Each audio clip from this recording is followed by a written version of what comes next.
आप सभी का स्वागत है।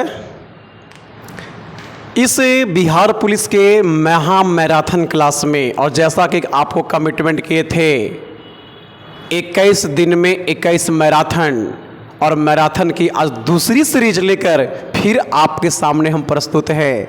मैं हूं रोशन सिंह, आपका जीएस गुरु, और आप सभी बच्चों का स्वागत है इस डिजिटल प्लेटफॉर्म पे कैटलिस्ट एजुकेशन मखदुमपुर। तो बच्चे, कल का जो वीडियो हमने आप लोग के सामने प्रस्तुत किया था उस पर बहुत सारे बच्चों का जो कमेंट पढ़ रहा था वो कमेंट कहीं न कहीं दिल को छू गया, और आपका इस तरह से लगातार प्यार बना रहा तो हम भी आपके प्रति काम करने के लिए बाधित हो जाते हैं। तो बच्चे, कमिटमेंट जो किए हैं हम बिल्कुल पूरा करेंगे। 21 दिन में 21 मैराथन, और मैराथन की आज दूसरी क्लास प्रारंभ हो रही है। तो समय को बर्बाद न करते हुए सीधा चलते हैं क्लास की ओर। तो प्रारंभ करते हैं क्लास को। सबसे पहला सवाल आता है बच्चे, प्रागैतिहासिक काल का अर्थ क्या है? प्रागैतिहासिक काल का अर्थ क्या है? तो प्रागैतिहासिक काल कहता है इतिहास का वैसा समय जब मनुष्य पढ़ना लिखना नहीं जानता था। पहला बात ध्यान रखना है बच्चे, जब मनुष्य पढ़ना लिखना नहीं जानता था, उसका कोई लिखित विवरण नहीं है, कोई लिखित स्रोत नहीं है, उसी को कहा जाता है, बोलो क्या? प्रागैतिहासिक काल। तो प्राचीन काल का इतिहास नहीं होगा, वह समय जिसका कोई ऐतिहासिक लिखित ब्योरो ना हो, यानी 2 इज द करेक्ट आंसर। यानी पहला का जो सवाल होगा वो 2 आंसर होगा। वैसा इतिहास का वैसा समय जिस समय मनुष्य पढ़ना लिखना नहीं जानता था, उसी को बताओ क्या कहते थे? प्रागैतिहासिक काल कहते थे। और प्रागैतिहासिक काल जो था ना बच्चे, इसी प्रागैतिहासिक काल में एक और काल शामिल था, और इसी को पाषाण काल कहते थे। और पाषाण काल को पत्थर के औजार के आधार पर 3 भाग में बांटा गया है, जिसमें पहला आता है पूरा पाषाण काल, दूसरा आता है जिसका नाम है मध्य पाषाण काल, और तीसरा आता है ना बच्चे, उसका नाम है नव पाषाण काल। पूरा पाषाण काल, मध्य पाषाण काल, नव पाषाण काल। और इसी पूरा पाषाण काल में मनुष्य आग जलाना सीखा था। सवाल पूछेगा कि मानव आग जलाना सीखा था कौन काल में? पूरा पाषाण काल में। जब यहां पे मध्य पाषाण काल की बात करें तो मध्य पाषाण काल में मनुष्य कृषि करना प्रारंभ कर चुका था, और जब नव पाषाण काल की बात करूंगा तो नव पाषाण काल जो है इस समय मनुष्य व्यापार करना प्रारंभ कर चुका था। और इसी नव पाषाण काल में मनुष्य जो था पहली बार पहिया बनाना प्रारंभ किया था। क्वेश्चन करेगा कि मानव जो था पहिया बनाना कब प्रारंभ किया? नव पाषाण काल में। मानव आग जलाना कब सीखा? पूरा पाषाण काल में। और इसी समय मानव के द्वारा पहला पालतू जानवर बनाया गया, और उस पालतू जानवर का नाम क्या है? कुत्ता। आपसे सवाल करेगा कि बोलो मानव के द्वारा पहला पालतू जानवर कौन था? कुत्ता। मानव के द्वारा पहला पालतू जानवर कौन था? कुत्ता था। अगली प्रश्न चलेंगे बच्चे। सेकंड प्रश्न क्या कहता है? तो कहता है वास्को डी गामा। बहुत सुंदर प्रश्न है। वास्को डी गामा यात्री था। तो वास्को डी गामा यात्री था, बताओ कहां का बच्चे? पुर्तगाल का। वास्को डी गामा कहां का यात्री था? पुर्तगाल का। पहला पुर्तगाली व्यक्ति वास्को डी गामा था जो भारत आया था। पुर्तगाल कहां पड़ता है? यूरोप में। पुर्तगाल कहां पड़ता है? यूरोप में। और हम लोग कहां रहते हैं? भारत में। तो सवाल करेगा कि यूरोप से भारत तक समुद्री मार्ग का खोज किसने किया? तो यूरोप से भारत तक समुद्री मार्ग का खोज वास्को डी गामा ने किया था, और वास्को डी गामा भारत पहुंचा था 1498 में। यह सवाल खूब पूछता है। वास्को डी गामा भारत तक समुद्री मार्ग का खोज कब किया? 1498 में। और 1498 में अगर मैं बात करूं तो पश्चिमी तट का एक राज्य है, और उस राज्य का नाम है केरल। और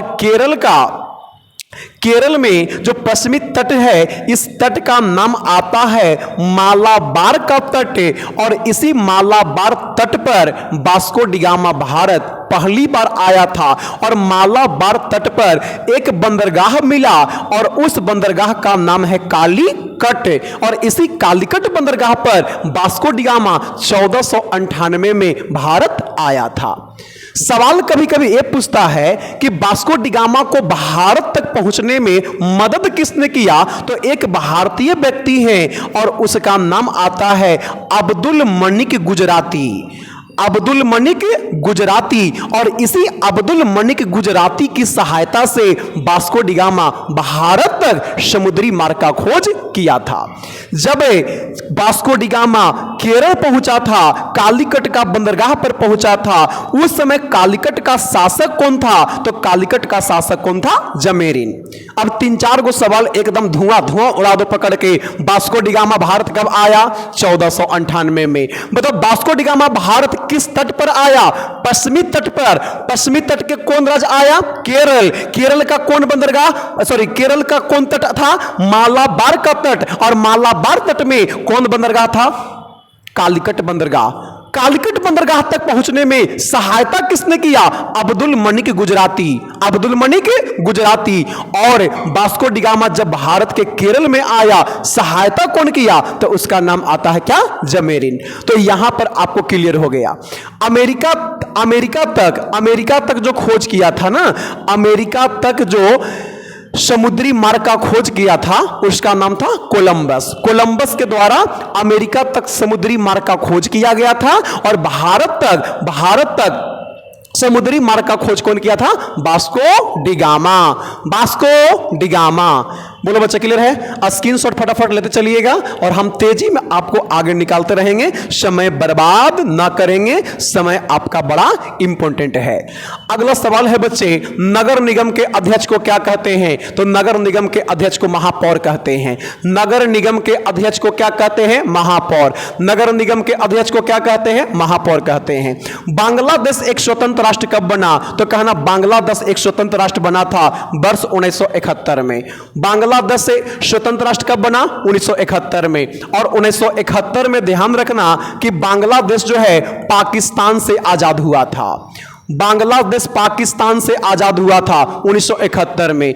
जब 1947 में भारत और पाकिस्तान का विभाजन किया गया था, तो भारत और पाकिस्तान के विभाजन के बाद पाकिस्तान पश्चिम में चला गया और बांग्लादेश पूरब में चला गया। बांग्लादेश पर पाकिस्तान का अधिकार था, इसलिए बांग्लादेश को पूर्वी पाकिस्तान भी कहा गया था। बांग्लादेश को पूर्वी पाकिस्तान भी कहा गया था। और 1971 में बांग्लादेश जो है पाकिस्तान से स्वतंत्र हुआ। तो वही सवाल पूछता है कि बांग्लादेश का सृजन या बांग्लादेश आजाद कब हुआ? 1971 में। किससे आजाद हुआ? तो कहना है, बोलो क्या? पाकिस्तान से। बांग्लादेश का मांग करने वाला जो व्यक्ति थे, उनका नाम बंगबंधु था। और बंगबंधु किसे कहा गया था? तो उस व्यक्ति का नाम आता है शेख मुजीबुर रहमान। शेख मुजीबुर रहमान। और शेख मुजीबुर रहमान के द्वारा बांग्लादेश का मांग किया गया था, इसलिए बांग्लादेश के संस्थापक शेख मुजीबुर रहमान को कहते हैं। अगर सवाल करें कि बांग्लादेश के संस्थापक कौन है? शेख मुजीबुर रहमान। और शेख मुजीबुर जो रहमान है, इसी शेख मुजीबुर रहमान को एक और नाम से जानते हैं और इसी को बंगबंधु कहा गया है। अगर सवाल करें कि बंगबंधु के नाम से कौन जाना गया? शेख मुजीबुर रहमान। देखो, बंधु के नाम से 2-3 सवाल बड़ा इंपॉर्टेंट है। बंधु के नाम से 2-3 सवाल बड़ा इंपॉर्टेंट है। क्या क्या इंपॉर्टेंट है बंधु के नाम से, वो बच्चा सुन लो। जैसे आपको सबसे पहला एक पूछता है देश बंधु, तो हमेशा ध्यान रखना कि देश बंधु के नाम से चित्तरंजन दास को जाना गया। देश बंधु के नाम से चित्तरंजन दास को जाना गया। एक आता है दीन बंधु, और दीन बंधु जो है CF एंड्रूज को कहा गया। CF एंड्रूज को दीनबंधु और चित्तरंजन दास को देशबंधु कहा गया। एक और आता है बंगबंधु, और बंगबंधु किसे कहा गया? शेख मुजीबुर रहमान को। देशबंधु चित्तरंजन दास, बोलो देशबंधु चित्तरंजन दास, दीनबंधु CF एंड्रूज, बंगबंधु शेख मुजीबुर रहमान। और वही शेख मुजीबुर रहमान को बांग्लादेश का संस्थापक कहा गया है, और बांग्लादेश का सृजन 1971 में किया गया था। बांग्लादेश एक स्वतंत्र राष्ट्र बना, कब बना? 1971 में। किससे आजाद हुआ? पाकिस्तान से। एकदम नस नस जिग के जिस दौड़ा देंगे, बस खाली विश्वास करके एक ईमानदारी से अंतिम तक टिके रहिएगा। अगर फायदा न बुझाए तो हमसे जरूर मिलिएगा। सवाल है सर 42वां संविधान संशोधन। अब देखो 42वां संविधान संशोधन जो है, आप याद रखना कि इसी 42वां संविधान संशोधन को एक और नाम से जानते हैं, और इसी को कहा जाता है लघु संविधान। अगर आज के बाद सवाल आए कि लघु संविधान किसे कहा गया? 42वां संविधान संशोधन को। अब दूसरा बात ध्यान रखना कि 42वां संविधान संशोधन कब हुआ था? 1942। देखो खड़े खड़े 2 साल पहले उड़ा दिए। 42वां संविधान संशोधन को क्या कहेंगे? लघु संविधान कहेंगे, मिनी कॉन्स्टिट्यूशन, लघु संविधान कहेंगे। और कब हुआ था बाबू? 1976। इसमें कहता कि 42वां संविधान संशोधन द्वारा भारतीय संविधान के प्रस्तावना में कौन कौन सा बात को जोड़ा गया था? तो 3 बात को जोड़ा गया था। कौन कौन सा शब्द को जोड़ा गया था? तो ध्यान रखना, धर्मनिरपेक्षता को जोड़ा गया था। धर्मनिरपेक्षता को जोड़ा गया था। धर्मनिरपेक्षता के अलावा देखा जाए समाजवादी शब्द को जोड़ा गया था, और समाजवादी के अलावा अगर बच्चे देखा जाए ना, अखंडता शब्द को जोड़ा गया था। 42वां संविधान संशोधन 1976 के तहत प्रस्तावना के अंदर में 3 शब्द जोड़ा गया था। पहला बोलो धर्मनिरपेक्षता, दूसरा बोलो समाजवादी, तीसरा बोलो अखंडता शब्द को जोड़ा गया था। तो बोलो चॉइस ए में धर्मनिरपेक्षता है सही आंसर। गुप्त मतदान नहीं होगा, गणराज्य नहीं होगा, संप्रभुता नहीं होगा, क्योंकि यहां पे अखंडता है। बोलो लाइन क्लियर हो गया। अब देखो प्रस्तावना में, अब यहां पे सवाल आता है प्रस्तावना में संशोधन अभी तक कितना बार हुआ है? बउआ रे दिमाग में सेट रखना, अभी तक संविधान के प्रस्तावना में संशोधन 1 बार हुआ है।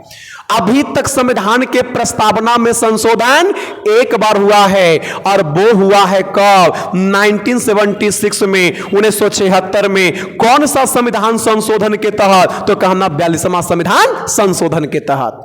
एकदम जीके जीएस का गर्दा गर्दा उड़ा कर रख देना है रे भाई। ऐसे पढ़ोगे ना रिजल्ट तक पहुंचाएंगे, और खाली टिक मरवन से पढ़ोगे ना तो टिक मारते मारते बूढ़ा हो जाओगे। सवाल आता है बच्चे सांप्रदायिकता का अर्थ क्या है? तो सांप्रदायिकता का अर्थ है धर्म के आधार पर सामाजिक विभाजन। धर्म के आधार पर जो सामाजिक का विभाजन होता है इसी को सांप्रदायिकता कहते हैं। और इसी आधार पर ध्यान रखना, इसी आधार पर भारत और पाकिस्तान का विभाजन हुआ था।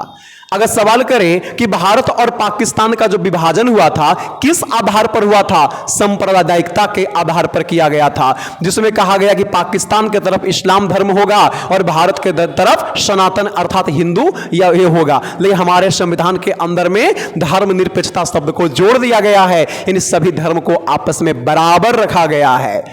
भारत से पाकिस्तान कब अलग हुआ था? तो याद रखना 3 जून 1947। 3 जून 1947 को भारत से पाकिस्तान अलग हुआ था।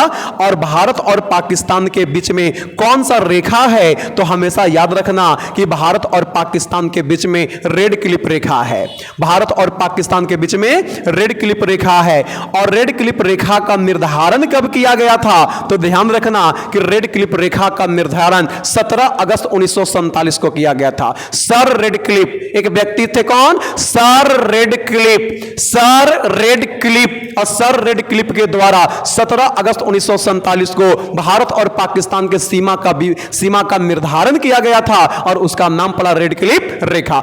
आज के बाद सवाल मिले कि रेड क्लिप रेखा किसके किसके बीच में है? तो भारत और पाकिस्तान के बीच में है। उसके बाद पूछता है मैकमोहन रेखा किसके किसके बीच में है? तो भारत और बांग्लादेश के बीच में है। उसके बाद पूछता 3 बीघा मैकमोहन रेखा भारत और चीन के बीच में है।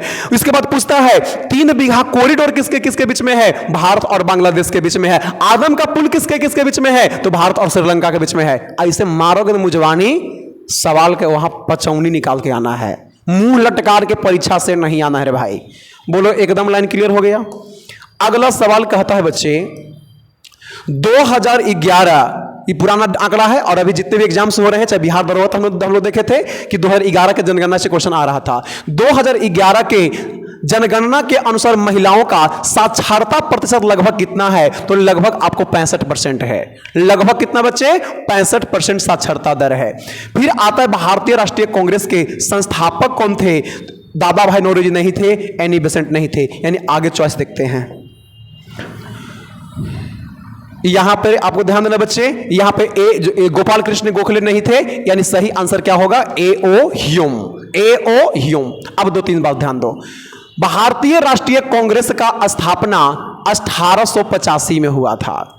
भारतीय राष्ट्रीय कांग्रेस का स्थापना बताओ कौन था, कब हुआ था? 1885 में हुआ था। दूसरा सवाल आता है कि जिस समय भारतीय राष्ट्रीय कांग्रेस का स्थापना किया गया था उस समय भारत के वायसराय कौन थे? तो ध्यान रखना, उस समय भारत के वायसराय के पद पर चयनित थे, नाम था लॉर्ड डफरिन। Lord Dufferin. और लॉर्ड डफरिन के शासनकाल में ए.ओ. ह्यूम के द्वारा सन 1885 में भारतीय राष्ट्रीय कांग्रेस पार्टी का स्थापना किया गया। ये कांग्रेस पर पूरा, चूंकि कांग्रेस चैप्टर लंबी चैप्टर है, ये कांग्रेस पर वीडियो बना देंगे, पूरा देख लीजिएगा, एकदम गजब हो जाएगा। तो बोलो क्लियर होगा बच्चे? ए.ओ. ह्यूम। ए.ओ. ह्यूम। अगला सवाल क्या कहता है बच्चे? भारत में चुनाव की सबसे छोटी इकाई क्या है? ग्राम पंचायत। भारत में चुनाव की सबसे छोटी इकाई कौन है? ग्राम पंचायत। और ध्यान रखना, ग्राम पंचायत का चुनाव लड़ने के लिए कम से कम उम्र कितना चाहिए? 21 वर्ष। ग्राम पंचायत का चुनाव लड़ने के लिए कम से कम उम्र चाहिए 21 वर्ष। विधानसभा का चुनाव लड़ने के लिए कम से कम उम्र चाहिए 25 वर्ष। राज्यसभा का चुनाव लड़ने के लिए कम से कम उम्र चाहिए 30 वर्ष। लोकसभा का चुनाव लड़ने के लिए कम से कम उम्र चाहिए 25 वर्ष। बोलो, ग्राम पंचायत का चुनाव लड़ना है तो 21 वर्ष होना जरूरी है। विधानसभा का चुनाव लड़ना है 25 वर्ष होना जरूरी है। राज्यसभा का चुनाव लड़ना है 30 वर्ष होना जरूरी है। लोकसभा का चुनाव लड़ना है 25 वर्ष होना जरूरी है। अब एक 2-3 को बात ध्यान दे दो। जैसे आपसे पूछ सकता है राष्ट्रपति, तो राष्ट्रपति के लिए कम से कम उम्र 35 वर्ष होना जरूरी है। इसके अलावा आपसे पूछ सकता है, उपराष्ट्रपति पूछ सकता है, तो उपराष्ट्रपति के लिए भी 35 वर्ष होना जरूरी है।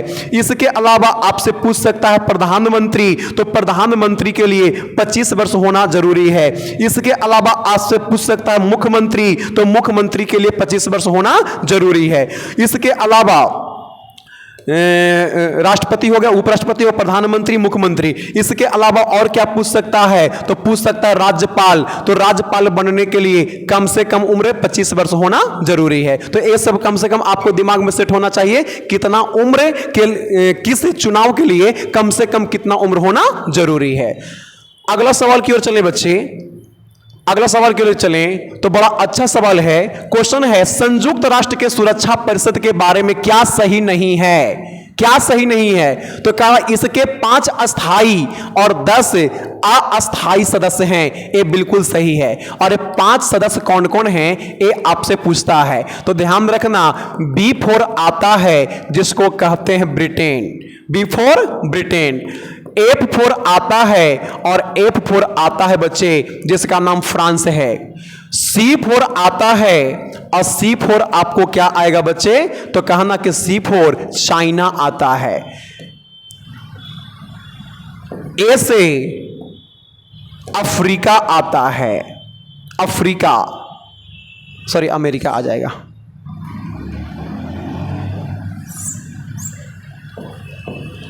अमेरिका आता है। और R4 जो आता है ना बच्चे, वो रशिया आता है। क्या आएगा? रशिया। तो ये सही है। अस्थायी सदस्यों का चयन 5 वर्ष के लिए तो नहीं, ये 2 वर्ष के लिए, यानी कि यही आपका कथन जो है गलत है। यानी सही जो आंसर होगा 11 का 2, B is the correct answer. क्योंकि कहा था अस्थायी सदस्यों का चयन 5 वर्षों के लिए होता है, नहीं, अस्थायी के लिए 2 वर्ष के लिए होता है। अस्थाई का चयन 2 वर्ष के लिए होता है, इसलिए 11 का B is the correct answer. यह अंतरराष्ट्रीय शांति बनाए रखने के लिए मदद करता है, यह भी सही है। यह युद्ध को समाप्त करने के लिए राष्ट्रों से अपील करता है, यह भी सही है। 3 स्टेटमेंट सही है, दूसरा स्टेटमेंट गलत है, इसलिए 11 का B is the correct answer. अगर सवाल आगे करें बउअरे, सवाल आगे करें तो सवाल आता है कि भारत के स्वतंत्रता के बाद निम्न में कौन भारतीय गवर्नर जनरल बना था? जब भारत आजाद हो गया था तो भारत के स्वतंत्रता के बाद निम्न में से कौन भारतीय, यहां पे शब्द देखो क्या है, भारतीय शब्द का प्रयोग किया गया है। भारतीय गवर्नर जनरल कौन बना? तो उसका नाम है चक्रवर्ती राजगोपालचारी। और चक्रवर्ती जो राजगोपालचारी है, इसी चक्रवर्ती राजगोपालचारी को एक और नाम से जानते हैं, इन्हीं को राजा जी कहा गया है। राजा जी किसे कहा गया? चक्रवर्ती राजगोपालचारी को। अगर भारतीय शब्द का प्रयोग नहीं करता, अगर भारतीय शब्द का प्रयोग नहीं करता तब उसका आंसर लॉर्ड माउंटबेटन हो जाता। अगर सवाल करता कि भारत के आजादी के बाद पहला गवर्नर जनरल कौन बना, तो भारत के आजादी के बाद पहला गवर्नर जनरल लॉर्ड माउंटबेटन बना था। लेकिन अगर भारतीय शब्द का प्रयोग करेगा तब आंसर हो जाता है चक्रवर्ती राजगोपालचारी, चक्रवर्ती राजगोपालचारी। अगला सवाल क्या है बउआ? अगला सवाल है गुट निरपेक्ष आंदोलन, बड़ा इंपॉर्टेंट है, विश्व के इतिहास से सवाल मिला है। गुट निरपेक्ष आंदोलन की स्थापना से कौन नहीं जुड़ा हुआ है? तो इसका आंसर आ जाता है बेनजीर भुट्टो। बेनजीर भुट्टो ये नहीं जुड़ा हुआ है। इसमें अगर देखा जाए पंडित जवाहरलाल नेहरू को, तो गुट निरपेक्ष आंदोलन में जवाहरलाल नेहरू जो थे ये भारत की तरफ से थे। इसके अलावा अगर देखा जाए तो मार्शल टिट्टो, और मार्शल टिट्टो जो थे युगोस्लाविया के तरफ से थे। एक देश है बच्चा क्या? युगोस्लाविया, और युगोस्लाविया के तरफ से कौन थे? मार्शल टिट्टो थे। इसके अलावा कर्नल नासिर की बात किया जाए तो कर्नल नासिर जो थे ये मिस्र की तरफ से थे, मिस्र की तरफ से थे। ये सब जो थे आपको गुट निरपेक्ष आंदोलन में शामिल थे, बेनजीर भुट्टो शामिल नहीं थे। अब सबसे इंपॉर्टेंट बात आता है, एक व्यक्ति का और नाम लिख सकते हो, एनक्रूम। एनक्रूम भी शामिल थे, और एनक्रूम कहां से थे बच्चे? घाना से। कहां से थे? घाना से। एक बात ध्यान रखना, गुट निरपेक्ष आंदोलन 1960 में, 1960 में, गुट निरपेक्ष आंदोलन 1960 में। अब देखो गुट निरपेक्ष आंदोलन का स्थापना 1960 में हुआ था। इसमें अगर सदस्य की बात किया जाए, एक साइड में करते हैं, सदस्य की बात किया जाए तो सदस्य की बात किया जाए तो सबसे पहले आते हैं पंडित जवाहरलाल नेहरू। और पंडित जवाहरलाल नेहरू किधर से थे बाबू? भारत से थे। इसके अलावा आता है बच्चे मार्शल टिट्टो। मार्शल टिट्टो, और मार्शल टिट्टो बताओ कहां से थे बच्चे? तो कहना युगोस्लाविया से थे।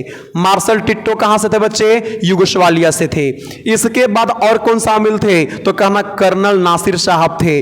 और नासिर साहब कहां से थे बच्चे? तो कहना मिस्र से थे। कहां से थे बच्चे? मिस्र से थे। तो 3 हो गया। और चौथा नाम भी आपको याद रखना है, और चौथा नाम आता है एनक्रूम आता है। एनक्रूम आता है, और एनक्रूम कहां से थे बच्चे? तो कहना घाना से थे। यही आपके 4 मेंबर थे, और यही 4 मेंबर के द्वारा गुट निरपेक्ष आंदोलन का स्थापना 1960 में किया गया था। ऑब्जेक्टिव सवाल, गुट निरपेक्ष आंदोलन का स्थापना 1960 में। बताओ स्थापना में कितने मेंबर? 4। पहला बोलो पंडित जवाहरलाल नेहरू, किस शहर से थे? भारत से। फिर बोलो टिट्टो कहां से थे? युगोस्लाविया से। नासिर कहां से थे? मिस्र से। एनक्रूम कहां से थे? घाना से। बोलो क्लियर हो गया? ऐसे मारोगे ना सवाल, रिजल्ट पक्का होगा। अगला सवाल आता है किन कारणों के आधार पर भारत में व्यक्ति मताधिकार का प्रयोग नहीं कर सकता है? तो कहना मानसिक रूप से विकृत होने के कारण। अगर मानसिक रूप से कोई व्यक्ति असंतुलित है तो वह व्यक्ति भारत में मताधिकार का प्रयोग नहीं कर सकता है। अब यहां पर देखो 2-3 सवाल आपको याद रखना। सबसे पहले आपको आता है कि भारत के अंदर कोई भी व्यक्ति मतदान कर सकता है, जिसका प्रावधान भारतीय संविधान के किस अनुच्छेद में है? 326।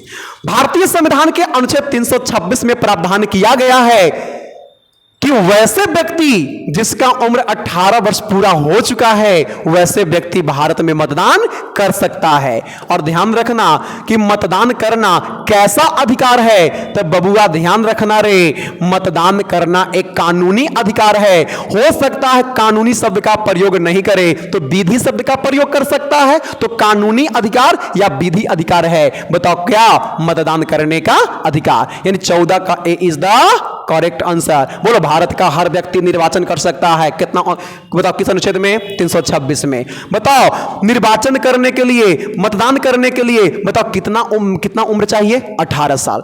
ये पता है रे बबुआ, पहले ना 21 वर्ष था, प्रारंभ में 21 वर्ष था, बाद में क्या हुआ पता है? 61वां संविधान संशोधन, और 61वां संविधान संशोधन 1989 में हुआ था, और 61वां संविधान संशोधन 1989 के तहत मतदान करने की आयु 21 वर्ष से घटा दिया गया। कितना किया गया?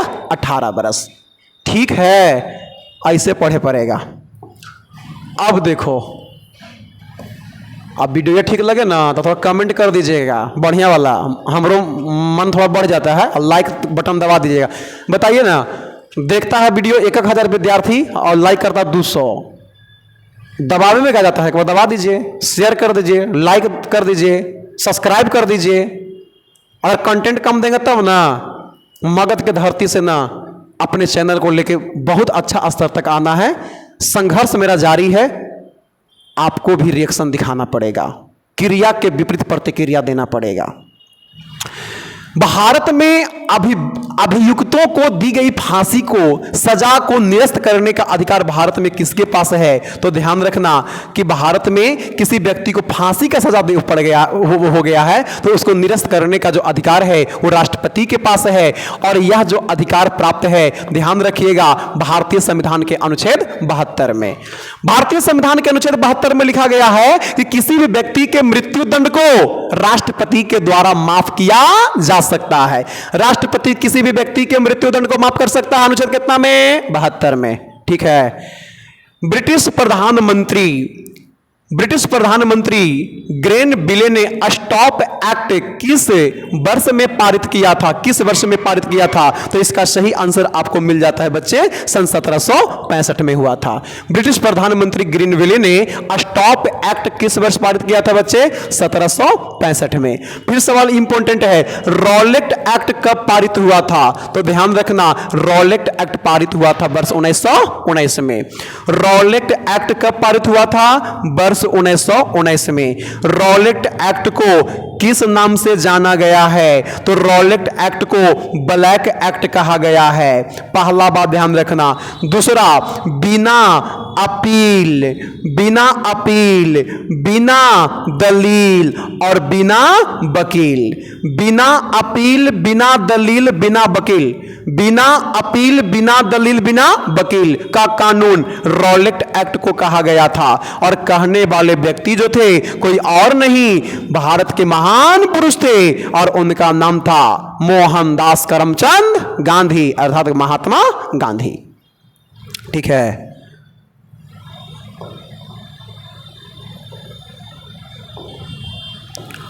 अगला सवाल है, राजा राम मोहन राय ने किस सामाजिक बुराइयों को खत्म करने के लिए संघर्ष किया था? तो इसका सही आंसर आप सभी को पता है क्या? सती प्रथा। सती प्रथा का समाप्ति 1829 में। शासनकाल पूछता है, किसके शासनकाल में हुआ था? तो ध्यान रखिएगा, लॉर्ड विलियम बेंटिंक के शासनकाल में सती प्रथा पर रोक लगा था। कौन लगाया था बच्चे? तो कहना राजा राम मोहन राय के सहयोग से, लॉर्ड विलियम बेंटिंक, सन 1829 में। अगला सवाल आता है बच्चे, भारत में पुर्तगाली उपनिवेश की राजधानी गोवा बनाने वाले व्यक्ति कौन थे? तो उसका नाम है अल्बुबक्कर है। अब देखो, सबसे पहले फ्रांसिस्को द अल्मेडा प्रथम पुर्तगाली वायसराय, प्रथम पुर्तगाली या गवर्नर लिख सकते हैं, प्रथम पुर्तगाली गवर्नर। आपसे सवाल करेगा कि बोलो प्रथम पुर्तगाली गवर्नर कौन था? Francisco de Almeida. और फ्रांसिस्को द अल्मेडा जो था ये 1505 से 1509 तक रहा था। 1505 से 1509 तक रहा था। उसके बाद वो आ गया कौन? तो कहता है कि अल्फांसो दी अल्बुकर्क। और यही जो अल्बुकर्क है, इसी अल्बुकर्क को पुर्तगाली उपनिवेश का, या कह सकते हैं पुर्तगाली शक्ति का वास्तविक संस्थापक। बहुत इंपॉर्टेंट लाइन है बाबू। पुर्तगाली शक्ति का वास्तविक संस्थापक, पुर्तगाली शक्ति का वास्तविक संस्थापक किसे कहा गया? अल्बुकर्क को कहा गया। और अल्बुकर्क बताओ कब आया? 1509 में। जब फ्रांसिस क्वेश्चन देगा कि बोलो दूसरा क्वेश्चन देता है, दूसरा पुर्तगाली गवर्नर कौन बना था? तो दूसरा पुर्तगाली गवर्नर कौन बना था? अल्बुकर्क। प्रथम पुर्तगाली गवर्नर बना था फ्रांसिस्को द अल्मेडा 1505 से 1509 तक। 1509 में फ्रांसिस्को द अल्मेडा पद को छोड़ दिया, तब उस पद पर बताओ कौन आया? अल्बुकर्क आया। पुर्तगाली शक्ति का वास्तविक संस्थापक किसे माना गया? अल्बुकर्क को माना गया। आपको पता है कि बउआ रे ये अभी करवाए हैं रे, वास्को डी गामा कब आया था? 1498। अगला सवाल है, अंग्रेजी सरकार, बड़ा इंपॉर्टेंट है, अंग्रेजी सरकार द्वारा किस ईस्वी में सूती वस्त्रों के आयात को हटा लिया था? सन 1880। मध्यकालीन समय ... से शताब्दी तक है, तो कहना है कब तक रहा बउआ? तो 8वीं से लेकर 16वीं शताब्दी तक। 8वीं से लेकर 16वीं शताब्दी तक। माना जाता है कि भारत में अरब के आक्रमण जब प्रारंभ हुआ था, उस समय से मध्यकालीन भारत का इतिहास शुरू हो जाती है। और माना जाता है कि जब मुगल पतन पर था उस समय तक आपका मध्यकालीन भारत था। मुगलों के पतन के बाद भारत में आधुनिक भारत का शुरुआत हो जाता है। इसलिए ऑप्शन के according B is the correct answer. अगला सवाल है सर, बड़ा इंपॉर्टेंट है, महत्वपूर्ण सवाल है। सन 1857 की क्रांति शुरू कहां से हुआ था? तो मेरठ से हुआ था। कहां से बच्चे? मेरठ से हुआ है। मेरठ से कब प्रारंभ हुआ था? तो आपको ध्यान रखना है 10 मई 1857। 10 मई 1857 मेरठ से शुरू हुआ था। इसके बाद आपको ध्यान रखना है बिहार से प्रारंभ कब हुआ था? तो ध्यान रखना है कि बिहार से प्रारंभ हुआ था 15 जुलाई 1857। और बिहार से नेतृत्व कौन किए थे? तो कहना बाबू वीर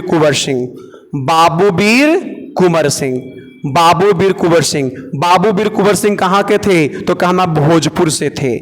बिहार का एक जिला है भोजपुर, और भोजपुर में एक जगह पड़ता है और उस जगह का नाम है जगदीशपुर। और यही भोजपुर के जगदीशपुर से बाबू वीर कुंवर सिंह थे, जिन्होंने बिहार से नेतृत्व किया 15 जुलाई 1857। ठीक है, तो 1857 की क्रांति शुरू कहां से हुआ था? मेरठ से। मेरठ कहां है बच्चे? उत्तर प्रदेश में। मनुष्य, अभी का हम चर्चा कर रहे थे पिछले बार में, क्वेश्चन आ गया, मनुष्य द्वारा पहली बार नियोलिथिक युग में, नवपाषाण काल में पालतू किस जानवर को बनाया? कुत्ता। आगे बढ़ा रहे, डॉग मने कुत्ता। मुगल काल का पतन शुरू कब हुआ? तो कहना मुगल काल का पतन, अभी हम चर्चा कर रहे थे कि अरब के आक्रमण से लेकर मुगलों के पतन तक मध्यकालीन भारत था। तो मुगलों के पतन के बाद आधुनिक भारत का शुरुआत होगा। तो मुगल काल का पतन शुरू हुआ कब? तो कहना आधुनिक काल में, यानी कि कह सकते हैं सी इज द करेक्ट आंसर। एकदम कंसेप्ट से उड़ गया, आया समझ में? ऐसे होता है भाई, टिक मरवा से काम ना चलेगा। नियोलिथिक का अर्थ क्या है? नियोलिथिक का अर्थ क्या है? तो इसका अर्थ होता है क्या बच्चे? नवपाषाण काल। नवपाषाण काल को क्या कहेंगे? नियोलिथिक कहेंगे। विश्व पर्यावरण दिवस कब मनाते हैं? तो विश्व पर्यावरण दिवस कब मनाते हैं बच्चा? तो पर्यावरण दिवस 5 जुलाई को, 5 जुलाई ना रे, 5 जुलाई को। 5 अक्टूबर को क्या मनाएंगे? तो विश्व शिक्षक दिवस। विश्व शिक्षक दिवस। ध्यान रखना, 5 सितंबर को राष्ट्रीय शिक्षक दिवस। 5 सितंबर को राष्ट्रीय शिक्षक दिवस मनाएंगे। 5 अक्टूबर को विश्व शिक्षक दिवस मनाएंगे। इसके बाद और क्या है बच्चे, 5 जून है। क्या है बच्चे, 5 जून है। और 5 जून को अगर देखा जाए तो 5 जून को क्या मनाते हैं, तो 5 जून सॉरी पर्यावरण दिवस न है, 5 जून हो जाएगा है ना, 5 अगस्त न है, तो 5 अगस्त को क्या मनाते हैं, तो 5 अगस्त को कहता है विश्व क्षमा दिवस। विश्व क्षमा दिवस, विश्व क्षमा दिवस का मनाएंगे, 5 अगस्त को मनाएंगे। उसके बाद आता है बच्चे 5 जुलाई, और 5 जुलाई विश्व पर्यावरण दिवस का मनाते हैं। तो विश्व पर्यावरण दिवस, एक मिनट, तो थोड़ा कंफ्यूज कर रहे हैं बुआ, कभी कभी दिमाग सुधर जाता है रे। हाँ विश्व लगा हुआ है ना, ठीक है, 5 जून को। भारत में क्या कहेगा, तो 5 जुलाई को। तो ये क्लियर हो गया। विश्व शिक्षक दिवस 5 अक्टूबर को मनाते हैं।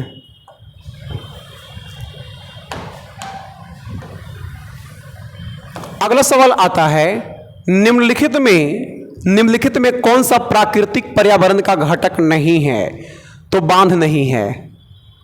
प्राकृतिक पर्यावरण का घटक नहीं है तो बांध नहीं है। फिर पर्यावरण के जैविक एवं अजैविक घटकों के अंतर संबंध का अध्ययन क्या कहलाता है, तो इसका आंसर होता है पारिस्थितिकी। क्या कहलाएगा बच्चे, पारिस्थितिकी कहलाएगा। इसके बाद और है, जल प्रपात का निर्माण कैसे होता है, तो जल प्रपात का निर्माण जो होता है नदी द्वारा। नदी द्वारा पहाड़ को काट दिया जाता है, आगे जब पानी झरना के रूप में गिरता है उसी को क्या कहते हैं, जल प्रपात कहते हैं। फिर आता सवाल कि बिंदु जहां भूकंप की उत्पत्ति होता है क्या कहते हैं, अधिकेंद्र। जहां पर भूकंप का शुरुआत होता है उसी को क्या कहते हैं बच्चे, अधिकेंद्र कहते हैं। क्या बोलेंगे, अधिकेंद्र कहते हैं। भूकंप का अध्ययन किस में किया जाता है, तो भूकंप का अध्ययन किया जाता है सिस्मोलॉजी में। सिस्मोलॉजी में अध्ययन किया जाता है। भूकंप का अनुभव किस पर किया जाता है, तो भूकंप का अनुभव कहेगा तो सिस्मोग्राफ पर। सिस्मोग्राफ पर ध्यान रखना, अगर अनुभव कहेगा तो सिस्मोग्राफ, अध्ययन कहेगा सिस्मोलॉजी, और कहेगा मापा जाता है किस पर, तो ध्यान रखना मापा जाता है बच्चा, तो उसका नाम आता है रिएक्टर स्केल। रिएक्टर स्केल बड़ा अच्छा सवाल है भाई, फिर से सुनो। कहता है कि भूकंप का अध्ययन सिस्मोलॉजी, भूकंप का अध्ययन, लिख पहले, भूकंप का अध्ययन सिस्मोलॉजी, भूकंप का अनुभव सिस्मोग्राफ, भूकंप की तीव्रता मापते हैं रिएक्टर स्केल, भूकंप की तीव्रता मापते हैं रिएक्टर स्केल से भूकंप की तीव्रता मापा जाता है। आया बच्चा समझ में, एकदम मेहनत करना है भाई, गर्दा उड़ा के मेहनत करना है। नौकरी के सिवाय तुम्हारे पास कोई रास्ता नहीं है, और नहीं तो रह जाओगे बेरोजगार। अब बेरोजगार रह जाओगे ना तो पता है एक ही गीत गाओगे, पता है कौन सा गीत गाओगे, तुम भारी भरकम जेसीबी मैं नैनो कार प्रिय, तुम भारी भरकम जेसीबी मैं नैनो कार प्रिय, तू SBI की बैंक मैनेजर मैं लड़का बेरोजगार प्रिय। यही गीत गाना। आया समझ में, इसलिए कहते हैं ना भाई, पढ़ोगे ना जे खोजेगा ना जे मिलेगा, ना मिलेगा ना तो हम दिलवाएंगे। आजा, ज्वालामुखी के मुख को क्या कहते हैं, तो ज्वालामुखी के मुख को बाबू क्या कहते हैं, तो ज्वालामुखी का जो मुंह होता है ना उसको क्रेटर कहते हैं। ज्वालामुखी के मुख को क्या कहते हैं, क्रेटर। ज्वालामुखी के मुख को क्या कहते हैं, क्रेटर कहते हैं। और जब क्रेटर का आकार बड़ा हो जाता है, क्रेटर का आकार बड़ा हो जाता है तो उसको कालडेरा कहते हैं। क्रेटर का आकार बड़ा हो जाता है तो उसको क्या कहते हैं, कालडेरा। और जब ज्वालामुखी का जो मुंह होता है उसको क्या कहते हैं, क्रेटर। निम्न में कौन सा पुनर्वैकिक संसाधन नहीं है, तो इसका सही आंसर आता है बच्चे लौह अयस्क नहीं है। भारत के पश्चिमी तट पर स्थित राज्य जिसकी तट रेखा की लंबाई सबसे ज्यादा है वो राज्य गुजरात होगा। वो राज्य कौन होगा बच्चे, गुजरात है। Choice D is the correct answer, Gujarat. सबसे लंबी तट रेखा, ध्यान रखना, लंबी तट रेखा किसका है, तो ध्यान रखना गुजरात का। फिर पूछता है छोटा तट रेखा किसका है, गोवा का। फिर पूछता है दक्षिण भारत का लंबा तटरेखा किसका है? तो दक्षिण भारत का लंबा तटरेखा आंध्र प्रदेश का। दक्षिण भारत की सबसे लंबी तटरेखा आंध्र प्रदेश, सबसे छोटी तटरेखा गोवा, सबसे लंबी तटरेखा गुजरात। आया समझ में? ऐसे हो पढ़ाई। जैविक संसाधन का एक उदाहरण कौन है? तो जैविक संसाधन का एक उदाहरण हो जाएगा आपको प्राकृतिक गैस है। प्राकृतिक गैस है। शहर, कौन सा शहर भारत का कॉटन पोलिस कहा गया है? तो भारत का कॉटन पोलिस के रूप में मुंबई को जानते हैं। Cotton police Mumbai. जानवर जो पेरियार राष्ट्रीय उद्यान मुख्यतः संरक्षण है हाथी के लिए। पेरियार जो है बच्चे किसके लिए? हाथी के लिए। पेरियार राष्ट्रीय उद्यान भारत के किस राज्य में है? केरल। पेरियार राष्ट्रीय उद्यान किस राज्य में है? केरल में है। आया समझ में? अगला सवाल क्या कहता है? भूकंप का अध्ययन। अरे पगला, अभी ने चर्चा कर दिए थे रे। कहता भूकंप से संबंधित अध्ययन क्या कहलाता है? तो कहता है कि भूकंप से अध्ययन क्या कहलाता है? सिस्मोलॉजी। अध्ययन कह रहा है सिस्मोलॉजी। अगर कहता अनुभव तो मारते सिस्मोग्राफ। कहता अनुभव मारते सिस्मोग्राफ, लेकिन कहता है अध्ययन तो मारेंगे सिस्मोलॉजी। और कहता कि मापना है तीव्रता तो कहते रिएक्टर स्केल। आया समझ में? निम्न में कौन सी नदी की निक्षेपण क्रिया द्वारा बनता है? तो नदी के निक्षेपण क्रिया के द्वारा जो बनता है उसको डेल्टा कहते हैं। नदी जब अपने साथ पानी को लेकर चलती है तो अपने साथ अवसाद को लेकर जाती है, और अपने अवसाद को नदी अपने मुहाने पर ले जाकर छोड़ देती है। और जहां पे मुहाना पर छोड़ देती है काफी बड़ा भाग में टिल्हा टाकर बन जाता है, और जो टिल्हा टाकर बन जाता है उसी को क्या कहते हैं? डेल्टा कहते हैं। याद रखना, डेल्टा शब्द किसने दिया था? तो डेल्टा शब्द दिया था हेरोडोटस ने। डेल्टा शब्द किसने दिया? हेरोडोटस ने। और पिछली क्लास में करवा चुके हैं विश्व की सबसे बड़ी डेल्टा कौन है? सुंदरबन का डेल्टा। विश्व की सबसे बड़ी डेल्टा सुंदरबन की डेल्टा। कल है क्लास में कराए हैं भैया। हिंदी का सवाल है भाई। धात्री प्लस अंश और 9 प्लस ई के सही संधियां किसका है? तो इसका सही आंसर क्या हो जाएगा बच्चे? तो इसका 40 नंबर सवाल है। 40 नंबर सवाल का सही आंसर आता है धात्रिंश और नायक। C is the correct answer. अंशुमाली, क्वेश्चन है अंशुमाली समास में विग्रह सहित भेद कौन है? तो विग्रह सहित जो भेद आता है बच्चे तो अंशुमाला है, जिसका सूर्य बहुब्रीही है, यानी ए इज द करेक्ट आंसर। इसके बाद आता है नि उपसर्ग, और नि उपसर्ग से बने शब्दों का सही समूह क्या हो सकता है? तो इसका सही आंसर है निबंध, निषेध, निर्धन, निचय, यानी कि B is the correct answer.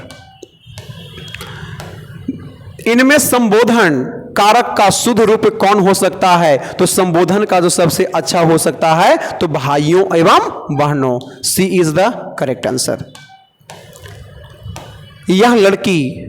यह लड़की बहुत सुंदर है। वाक्य में लड़की जो शब्द है वो क्या है? तो लड़की शब्द जो है पद है। आ बैल ... अपूर्ण लोकोक्ति सही अंश किसका है? तो इसका सही आंसर है आ मुझे मार। गुरु का स्त्रीलिंग बनाने वाले प्रत्यय क्या है? तो इसका सही आंसर आता है बच्चे आइन होता है। विश्व व्यापार संगठन का मुख्यालय कहां है? तो विश्व व्यापार संगठन का जो मुख्यालय होगा बच्चे तो उसका आंसर बोलो क्या होगा? जेनेवा। विश्व व्यापार संगठन इसी को कहते हैं WTO, और WTO का स्थापना कब हुआ था बच्चे? 1995 में। वर्ल्ड ट्रेड ऑर्गेनाइजेशन का स्थापना कब हुआ था? 1995 में हुआ था। और WTO का पुराना नाम गैट था। WTO जो था, WTO का पुराना नाम क्या था बच्चे? गैट था। और गैट का स्थापना कब हुआ था? तो ध्यान रखना है गैट का स्थापना 1947 में हुआ था। गैट का स्थापना general agreement trade on treaty GATT का स्थापना 1947, और गैट का नाम बदलकर वर्ल्ड ट्रेड ऑर्गेनाइजेशन WTO कर दिया गया 1 जनवरी 1995 को कर दिया गया। और इसका मुख्यालय बताओ कहां है बच्चे? जेनेवा। मुख्यालय कहां बचवा? जेनेवा। ठीक है। प्रश्न आता है बच्चे, भारतीय खिलाड़ी जिसे हाल ही में 2012 में राज्यसभा के लिए सदस्य मनोनीत किया गया था, इसका सही आंसर आता है सचिन तेंदुलकर। सचिन तेंदुलकर आता है। अगला सवाल क्या है बच्चा? अगला आता है, अंतरिक्ष में जाने वाली प्रथम भारतीय महिला कौन थी? तो इसका आंसर आता है बच्चा कल्पना चावला। और कल्पना चावला कब गई थी बच्चा? तो ध्यान रखना 2003 में। 2003 में। यहां पे ध्यान रखना है कोलंबिया अंतरिक्ष यान से, कोलंबिया अंतरिक्ष यान से लौटते समय यान दुर्घटनाग्रस्त हो गया, जिसके कारण इनकी मौत हो गई। अगर सवाल आ जाए बच्चा, अगर सवाल आ जाए कि बताओ कल्पना चावला जो गई थी, बताओ कौन यान से गई थी? तो ध्यान रखना कोलंबिया अंतरिक्ष यान से, कोलंबिया अंतरिक्ष यान से। और इसी कोलंबिया अंतरिक्ष यान से जब लौट रही थी, लौटते समय यान दुर्घटनाग्रस्त हो गया और कल्पना चावला मारी गई। एक रहने वाली कहाँ की थी? तो ध्यान रखना हरियाणा की थी। और हरियाणा का एक जगह पड़ता है बच्चा जिसका नाम है करनाल, और इसी हरियाणा के करनाल के रहने वाली थी कल्पना चावला। सुनीता विलियम्स में ध्यान रखिएगा, सबसे अधिक समय तक अंतरिक्ष में रहने वाली भारतीय महिला, सबसे अधिक समय तक अंतरिक्ष में रहने वाली भारतीय महिला का जब नाम आता है तो उनका नाम आता है बच्चा क्या? तो उनका नाम आता है सुनीता विलियम्स से था, सुनीता विलियम्स। सरस्वती सम्मान ने पुरस्कार किस क्षेत्र में दिया जाता है? तो इसका सही आंसर होता है बच्चा क्या? साहित्य के क्षेत्र में, साहित्य के क्षेत्र में दिया जाता है सरस्वती सम्मान, साहित्य के क्षेत्र में। सरस्वती सम्मान ध्यान रखना 1991 से प्रारंभ, 1991 से प्रारंभ। पहला बात ध्यान रखना है 1991 से प्रारंभ। दूसरा के बिड़ला फाउंडेशन द्वारा, के बिड़ला फाउंडेशन द्वारा। ये पूछता है कि सरस्वती सम्मान किसके द्वारा दिया जाता है? के बिड़ला फाउंडेशन द्वारा दिया जाता है। फिर आता है कि कितना राशि दिया जाता है? 1.5 लाख रुपया दिया जाता है। कितना बाबू? 1.5 लाख रुपया दिया जाता है। फिर आता है कि किस व्यक्ति को पहली बार मिला था? उनका नाम आता है हरिवंश राय बच्चन, हरिवंश राय बच्चन, हरिवंश राय बच्चन। सरस्वती सम्मान पाने वाले प्रथम व्यक्ति कौन थे? हरिवंश राय बच्चन। और हरिवंश राय बच्चन को किस पुस्तक के लिए दिया गया था? तो उसका आंसर ध्यान रखिएगा मधुशाला, मधुशाला का रचना, मधुशाला के रचना के लिए हरिवंश राय बच्चन को दिया गया। अमिताभ बच्चन के पिताजी हैं हरिवंश राय बच्चन, और हरिवंश राय बच्चन को पहली बार सरस्वती सम्मान से सम्मानित किया गया था मधुशाला पुस्तक के लिए। क्वेश्चन करेगा मधुशाला का लेखक कौन है? हरिवंश राय बच्चन। बताओ सरस्वती सम्मान किसके द्वारा जाता है? के बिड़ला फाउंडेशन। कब से प्रारंभ हुआ? 1991 से। ठीक है। लंदन ओलंपिक 2012 में, क्वेश्चन है भाई, लंदन ओलंपिक 2012 में भारत द्वारा कितने पदक लाया था? 5 पदक लाया था। सब पुराना क्वेश्चन हो गया है। रहीमतुल्ला कप किस खेल से जुड़ा हुआ है? तो रहीमतुल्ला जो कप है किस खेल से जुड़ा हुआ है? तो खेल का नाम आता है बच्चा क्या? शतरंज से जुड़ा हुआ है। मनुष्य ने चंद्रमा पर पहली बार कदम कब रखा था? तो 1969 में। 1969 में कौन गया था? Neil Armstrong, Neil Armstrong. चंद्रमा पर जाने वाले पहले व्यक्ति कौन थे? नील आर्मस्ट्रांग गए थे। और नील आर्मस्ट्रांग के साथ एक व्यक्ति और गए थे, और उस व्यक्ति का नाम था एल्ड्रिन। नील आर्मस्ट्रांग और एल्ड्रिन, यही दोनों चंद्रमा पर पहली बार कदम रखे थे। अगला अंग्रेजी का क्वेश्चन है भाई, छोड़ करा सब है अंग्रेजी हो, अंग्रेजी हो, अंग्रेजी हो। उल्लू उल्लू की आंख में पाई जाती है केवल सलाका कोशिकाएं। उल्लू के आंख में केवल क्या है बच्चे? तो सलाका कोशिकाएं पाई जाती है। सलाका, सलाका। गाय का दूध है तो गाय का दूध में कम वसा युक्त होता है, यानी B is the correct answer. गाय का दूध में कम वसा पाया जाता है। अंडा देने वाले स्तनधारी का नाम क्या है? एकिडना। अंडा देने वाले स्तनधारी का नाम क्या है बच्चे? एकिडना। टिक मार लो, एकिडना। इधर स्क्रीनशॉट लेते चलो। अंडा देने वाला स्तनधारी कौन है बच्चे? एकिडना। अब सुनोगे बच्चा, सुन पहले बच्चा, यहां पर आता है स्तनधारी। स्तनधारी जो होता है ना बच्चा, वो 3 भाग में होता है। पहला जो भाग आता है, पहला भाग को कहते हैं प्रोटोथेरिया। प्रोटोथेरिया के बाद दूसरा जो आता है मेटाथेरिया आता है, और मेटाथेरिया के बाद जो आता है ना यूथेरिया। अब बताओ, कहता है स्तनधारी कितने वर्ग के होता है? 3 वर्ग के होता है। Prototheria, Metatheria, Eutheria. Prototheria, Metatheria, Eutheria. Prototheria क्या कहता है, मेटाथेरिया क्या कहता है, यूथेरिया क्या कहता है? वो सुनो। प्रोटोथेरिया कहता है कि बताओ क्या देगा? अंडा देगा। मेटाथेरिया क्या कहता है?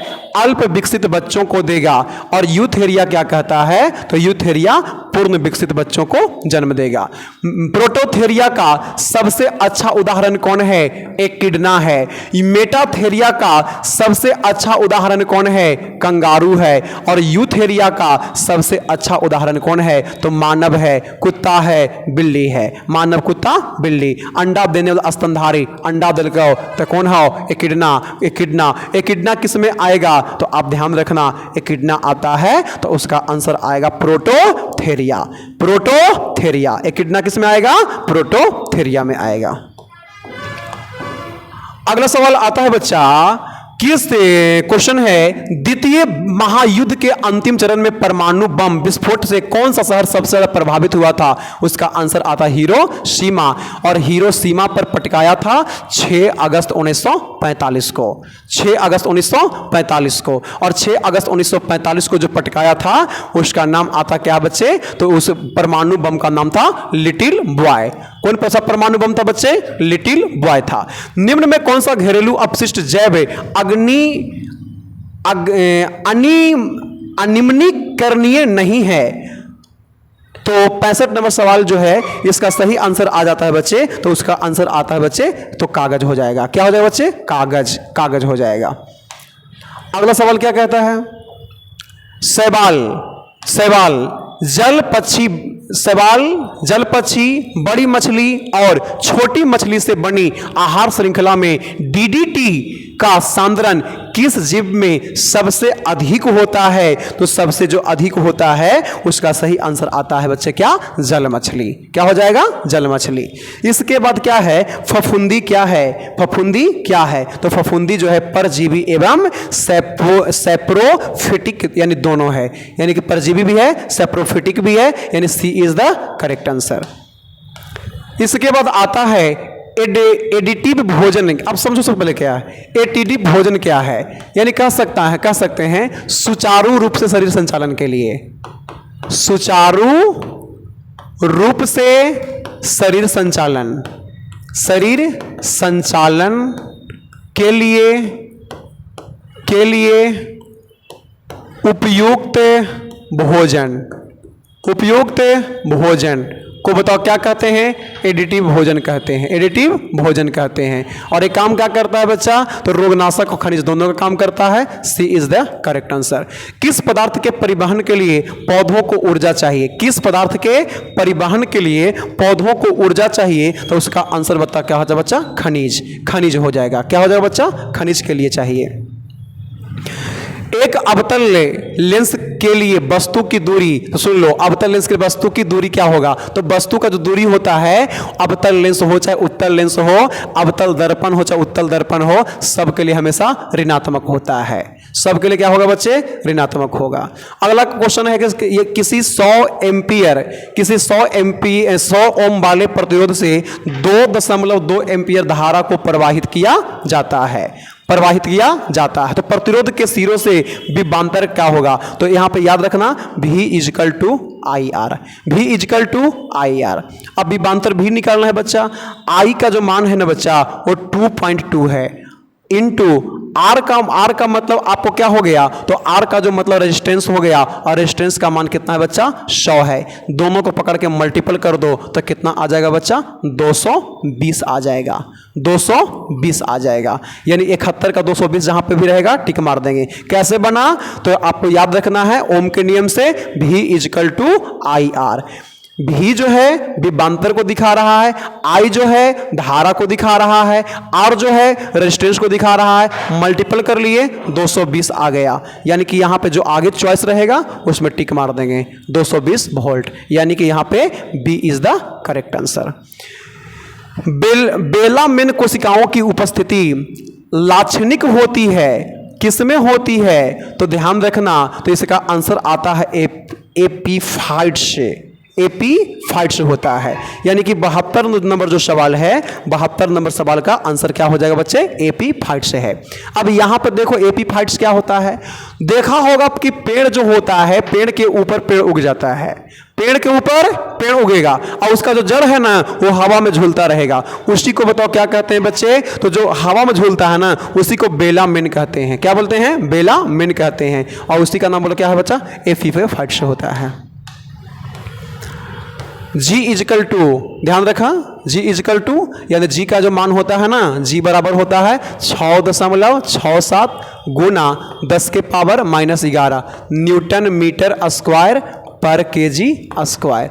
अब देखो newton metre square, newton metre square ये सही है, तो यहाँ प्रति है तो यहाँ बटा लग गया, केजी का स्क्वायर, यानी कि A is the correct answer, A is the correct answer. Clear बच्चा, A is the correct answer. अब देखो इसी मान का निर्धारण 1798 में हेनरी कैवेंडिश ने किया था। हेनरी कैवेंडिश ने किया था। पूछ देगा कि बताओ जी के मान का निर्धारण कौन किया था, हेनरी कैवेंडिश ने किया था। कब किया था बच्चा, कब किया था, तो ध्यान रखना 1798 में। मान कितना है 6.67 गुना 10 के पावर -11 न्यूटन मीटर स्क्वायर पर केजी स्क्वायर। अगला सवाल क्या है बच्चा, एक वस्तु किसी ऊंचाई से एच से मुक्त रूप से गिर रही है, उसके लिए किस बिंदु पर गतिज ऊर्जा का मान न्यूनतम होगा, तो जब चलना शुरू करता है उस बिंदु पर गतिज ऊर्जा का मान सबसे कम होगा, ए बी डी। तो इसका सही आंसर हो जाएगा बच्चा क्या, ए आंसर हो जाएगा। यानी अगर जहां भी ए रहेगा यानी ए इज द करेक्ट आंसर। जब छोड़ेंगे, जब यहां रखेंगे स्थितिज ऊर्जा, छोड़ेंगे तो जब छोड़ेंगे चलने लगेगा तो सबसे कम रहेगा। धरातल के जैसे जैसे नजदीक जाता है वैसे वैसे गतिज ऊर्जा का जो मान होता है ना बच्चा वो बढ़ना प्रारंभ कर देता है। अगला सवाल आता है बच्चा, एक व्यक्ति विभिन्न रंगों में अंतर नहीं कर पाता है, निम्नलिखित में किस भाग में समस्या है, तो उसका सही आंसर आता है बच्चा क्या, कौन से में समस्या है, किसमें समस्या है, कौन से में समस्या है। और इसी को कहते हैं वर्धानता कहते हैं, वर्धानता कहते हैं, या इसी को कलर विजन कहते हैं। यानी लाल और हरा जो सब होता है ना उसको समझ में नहीं आएगा। रेखांकित वस्तु पर कितना प्रतिफल लग रहा है, तो 76 नंबर जो सवाल हो जाएगा बच्चे, 76 का सीधा आंसर पर लगा दो 0 न्यूटन। इसको बाद में देख लेंगे, ठीक है, ये कैसे आएगा इसको तो बाद में देख लेंगे। 0 न्यूटन।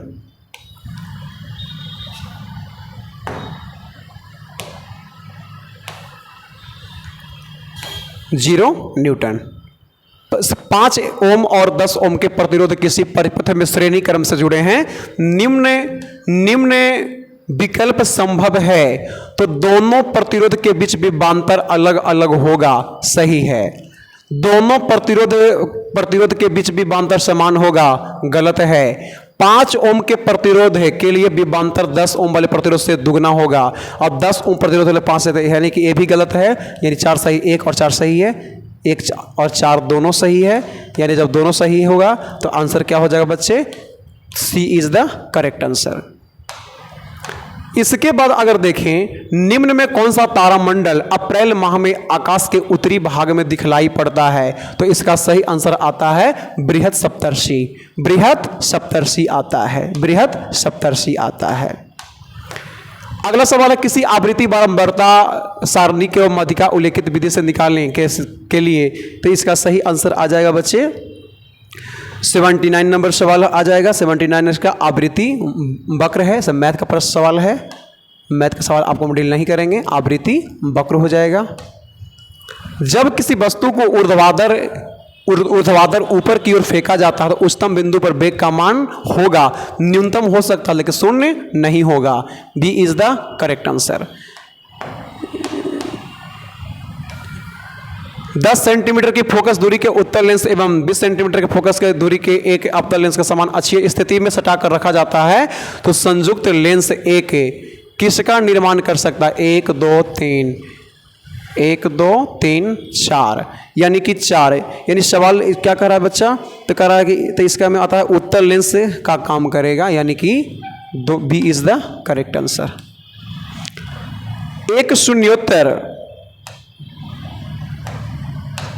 1 परिमेय, ये सब मैथ का क्वेश्चन है, ये छोड़ दो, सब मैथ का क्वेश्चन है, मैथ अपने से कर लीजिएगा। ये सब मैथ का क्वेश्चन है सर, मैथ छोड़ दे रहे हैं हम। खाद्य पदार्थों के डिब्बे पर जिंक की बजाय टीन का लेप होता है। जो खाद्य पदार्थ का डिब्बा होता है वो जिंक जो होता है ना उसके बजाय टीन का लेप होता है। और टीन का लेप क्यों लगाया जाता है? तो टीन की अपेक्षा जिंक कम अभिक्रियाशील होता है। सी इज द करेक्ट आंसर। इसके बाद आता है बच्चे नाभिकीय ऊर्जा गृह में कौन सा ईंधन इस्तेमाल होता है? यूरेनियम 235। कल भी बताए थे यूरेनियम 235, कल भी सवाल आया होता बाबू, ठीक है, यूरेनियम 235 का होता है। अगला है Cr3 तथा SO4 के यौगिक में कौन सा ए आता है? तो इसका सही आंसर क्या आ जाएगा बच्चा? तो इसका सही आंसर आ जाएगा क्लोरो यानी D is the correct answer. प्राकृतिक रबत किसका है? आइसोप्रीन, कल भी आया था, आइसोप्रीन का बहुलक है। इसके बाद आता है निम्न में से किसी में कणों का आकार अधिरोधी क्रम में होता है। तो इसका सही आंसर आ जाता है बच्चा, तो आंसर आ जाएगा वास्तविक बिलियन छोटा होता है कोलराइडी बिलियन से और निलंबन से, यानी कि A is the correct answer. यानी सबसे बड़ा जो होता है निलंबन होता है, उससे छोटा कौन होता है? कोलराइडी बिलियन होता है, उससे छोटा कौन होता है? वास्तविक बिलियन होता है। 95 का ए इज द करेक्ट आंसर। फिर आता है 14 न्यूट्रॉन की संख्या कितना होगा? यानी यहाँ पे आपको न्यूट्रॉन की कार्बन जो दिए हुए है और न्यूट्रॉन का संख्या निकालने के लिए दे दिया कि न्यूट्रॉन की संख्या क्या होगा, न्यूट्रॉन की संख्या को निकालें। तो यहाँ पे 14 क्या बोलता है, ऊपर से नीचे को घटा देना, ठीक है, ऊपर से नीचे को क्या करना है सर? घटा देना है, सॉरी। ऊपर में कितना है सर? 14, नीचे में कितना है सर? 6, कितना आ जाएगा? 8 है। सी इज द करेक्ट आंसर। जब भी कार्बन कह रहा है तो 14 क्या बोलता है, ऊपर 14 है, नीचे में 6 है, घटा देना, न्यूट्रॉन की संख्या निकल जाएगा, कितना होगा? 8 होगा। जब तनु हाइड्रोक्लोरिक का लौह चूर्ण पर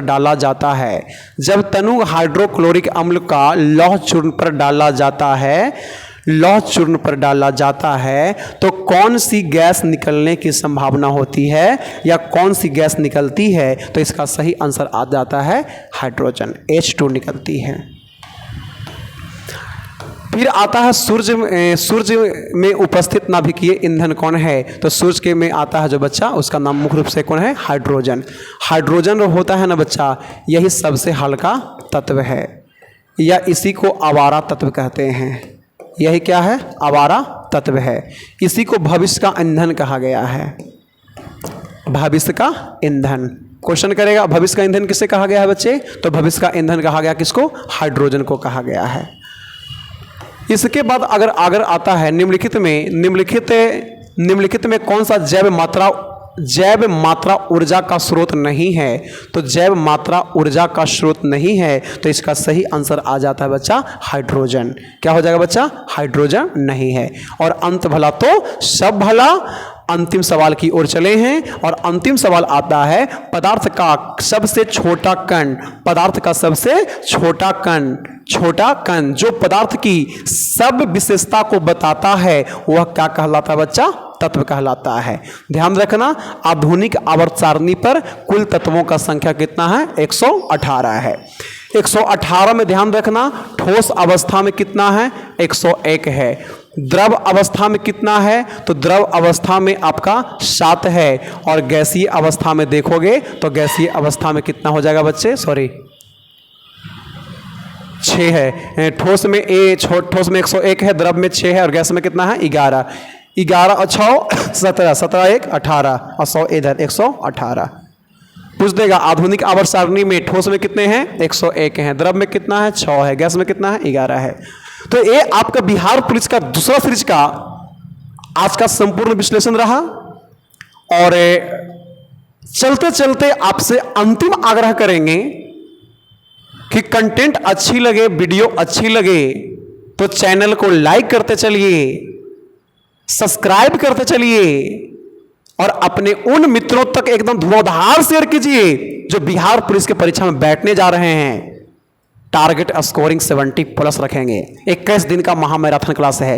एक दिन नहीं होगा, लाइव में आकर और जितना करंट अफेयर्स रहेगा पूरा करंट अफेयर्स का धुआं उड़ा कर रख देंगे, ताकि परीक्षा से जब निकलो तो तुम्हारे चेहरे का जो स्माइल है ये होना चाहिए और कहना कि सर जितना करवाए थे वहां से सवाल खूब आया।